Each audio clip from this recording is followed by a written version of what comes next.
We are the Blackthorn Brothers, indie game developers, and this is the Dev's Path, a series about our game-making journey.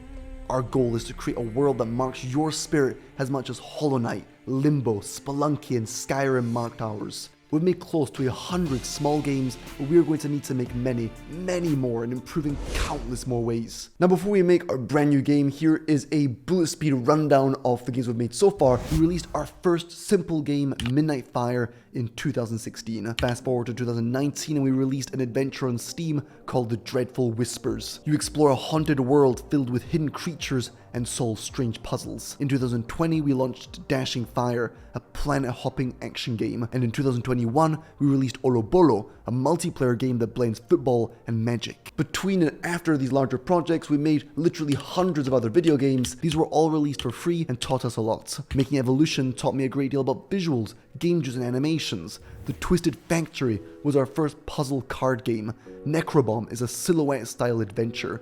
The Whitebird is focused on atmosphere and secrets. The Map Makers taught us online multiplayer. Dwarves and Cathedrals showed us the joy of researching on different topics, in this case cathedrals, to then make more inspired games. Since late 2022, our focus was primarily on an increasingly ambitious series where developers make a game without communicating. So we began with 6 developers, then we went up to 8, 11, and now we've got a game where 100 developers are making it without communicating. Some of the weirdest games you've ever seen have been built this way, from a wobbly frog using his tongue as a grapple hook, to an arcade shooter that morphs into a Guitar Hero rhythm game. Now the path continues, it's time to make more games and better ones. So we gave ourselves a month to release a new handcrafted video game, but to get started, we needed a good idea. Often we brainstorm on the whiteboard, but this can lead to hours of talking and semi-procrastinating. Instead, our preferred method to build up game dev momentum is called the ultra-rapid prototyping. We begin with a random theme and then have 30 minutes to make a game. When the timer runs out, we show what we've made and discuss potential ideas around it. This is the perfect game dev warm-up. Here you speed up and slow down time. Here you dash between 3D worlds, dodging enemies. Here you skewer creatures with a spear. Here you move small minions on a grid-like battlefield. Here you control the environment and move cubes around. We must have made 20 miniature prototypes in a single day. Now we could mix and match some of our ideas to build something more ambitious. For example, we liked the combat in these 2 prototypes, so we decided to flesh it out a little more. This led to our gladiatorial arcade game. It's squishy and action-packed, but felt a bit limited and not really a project we would like to work on for a month. In this game, you mix and match grotesque insects and create increasingly disturbing monsters. Here you colonize miniature planets, collecting resources and building towers. In this game, you explore 3D caves while a giant centipede hunts you down. With this one, you build and navigate the levels of a 2D platformer, placing blocks and removing them. Blocks serve to keep you above the murky dark swamp that constantly moves upwards and also helps defend against enemy projectiles. It had some nice dual-purpose design and was actually pretty fun. So you might be thinking, why on earth are they not pursuing any of these projects? Mainly we'd fallen into a classic game dev trap of pursuing what is new and shiny. Every day we would repeat the same method, warming up with ultra-rapid prototyping and then picking our favorites to flesh out more. Tundra was a minimalist adventure with some relaxing scenes and a haunting atmosphere. Here you build a small base on a tiny world, making lighthouses to ward off horrifying creatures. Arkanel's Kingdom was based on a board game prototype we had made where you place and rotate blocks to gain resources, plus combined with gold, increases your loot. You can destroy blocks, which makes ones on the top fall down and creates chain reactions and powerful combos. But again, shortly after starting, we decided the project did not have enough potential, a good excuse to start something new. So basically our make a game in 1 month wasn't at all going to plan. Instead of only 1, we had made more than a dozen unfinished games in a couple weeks. We've been in contact with a developer called Owen Senior for a couple of years now and figured it would be fun to make a game together. It was time to turn the page and continue down the developer's path. So Owen is the creator behind Wibbly Witches, which is one of my favorite local multiplayer deathmatch games. It's currently on Steam. He's also created Blankbird, a minimalist and haunting adventure that won the Blackthorn Prod Game Jam about 3 years ago. So how did we go about making our new video game? Now, before we delve into the second chapter of this video, I want to let you know that Liam and I have created a free game development course. It will teach you the fundamentals of Unity and C# while actually building your very first game. So it's a must-have crash course if you're interested in this incredible art form. The link is in the description. Again, it's completely free. First of all, we talked about visuals and atmosphere and what themes we wanted to explore with this new creation. Similar to a game jam where developers must create a game based on a specific theme, we could do the same with a longer project. This would help channel our creativity and clarify our vision. The themes here are dark fairy tale, ambiguity, and the cycle of life and death. While he began building some of the basic gameplay systems, I began drawing. Here we can see some of the initial sketches. They were based on some of the sketches I had made on paper. The tools you use can really impact your whole style. So with Photoshop, I often found myself using the same thick, round brushes, which led to simple cartoon characters, whereas on paper, I've usually got thinner pens or even pencils to work with, and this leads to portraits, figures, and more detailed monsters. For gameplay, we had a loose idea of where we were heading. First of all, we would use some of the code from a prototype Owen and I had briefly worked on a couple months ago, where you explore a dark forest and encounter bizarre creatures. We also liked the idea of combining items, like Liam and I had done in this prototype.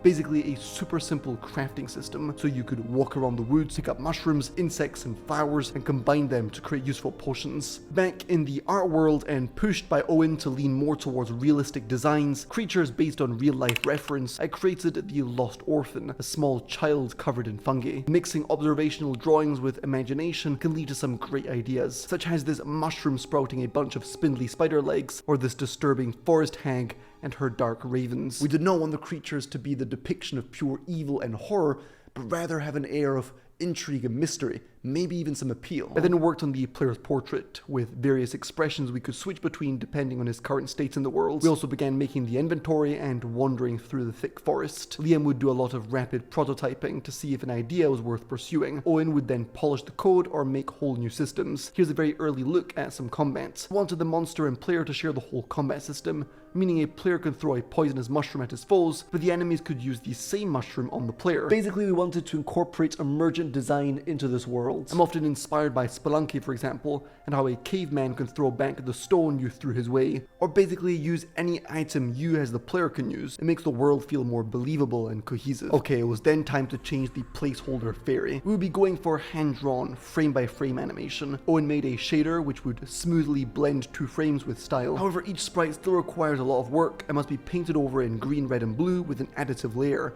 which bakes the correct lighting data into our characters. Basically, Owen built another shader which adds so much depth to the world. So while you use your lamp to illuminate the scene and creatures, the part of the sprite painted over in green will light up first, giving these 2D sprites an almost three-dimensional feel. The lamp would also have a very important gameplay use. So far, the combat is inspired by both CRPGs and Slay the Spire, with enemies revealing what their next action will be, so you can adapt your strategy and prepare. However, enemies in the dark will not reveal their intentions, so you would need to use one precious action point to move your lamp in their direction. The light could also stun smaller creatures like the fairies. This guy's kind of just healing. Let's not worry too much about that. Let's try and kill one of the tickers. Boom. But that's gonna do a lot of damage. So shields it up. Oh, there's another one hidden in there. What? Oh no, I didn't see that. Oh. Okay, I'm gonna get it. The forest itself is randomly generated with a few curvy trees randomly placed around the scene. Owen would go above and beyond on design, polish, and programming. His shaders are also an integral part of the game. Just look at how a change in color palette based on one of his shaders changes the atmosphere of the forest. Later on, we could have changing seasons as you walk through the woods. Well, anything I can mix. I know I can mix these for the blackthorn. There we go. Can I fuse the mushrooms with the other mushrooms? Oh, it's a weapon. Aha. Oh, I didn't know that became a lichen shield. And let's not forget to mention the all-important tick system. Ticks are juicy insects you can apply to yourself or enemies and that deal the target damage at the end of its turn. However, it also soaks up all damage from an incoming strike, so it's kind of an ambiguous creature that both defends and attacks. Sometimes you might even need to attack yourself to remove the blood-sucking midgets and prevent an inglorious death. What are the chances that this does 12? Probably very low. Get it! Oh! Oh, so many ticks. Oh, but I have ticks, so the ticks kind of protect me. They do damage, but they protect me. I kind of want to try ticking myself as a way of defense against these attacks. Does that work? It does. Okay, that is cool. Yeah, I like the tick system. The tick system is like my favorite. I don't know if I really want that thorns thing. Oh, wait. I don't get the mushrooms now. I don't really see any other enemies. There's this weird dude. I don't know, we'll see. A bonfire. Huge hammer. The music and sound effects you can hear in the background were made by Owen with some help from his sister Ellen. For now, the title we've settled on is A Tale of Moss and Bone. It has that fairy tale quality, and like the creatures remains in that grey zone between slightly disturbing and appealing.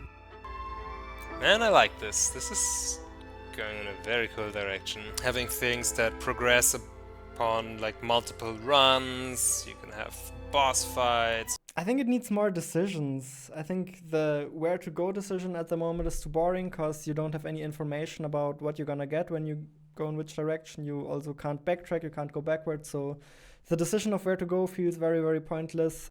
I mean, I feel like I can't say enough good about the atmosphere overall. Like, it is really, it's like the dark, the twisty, the creature designs, like they're all really cohesive, really nice feeling. As you proceed, I know you're changing the colors. It would be nice if like the actual backgrounds would change. I'm just gonna straight up assume that is the plan. I want to see something different than trees, or maybe some landmarks, like a big tree every now and then. Some switch ups in the soundtrack every now and then, so it's not the same thing over and over and over.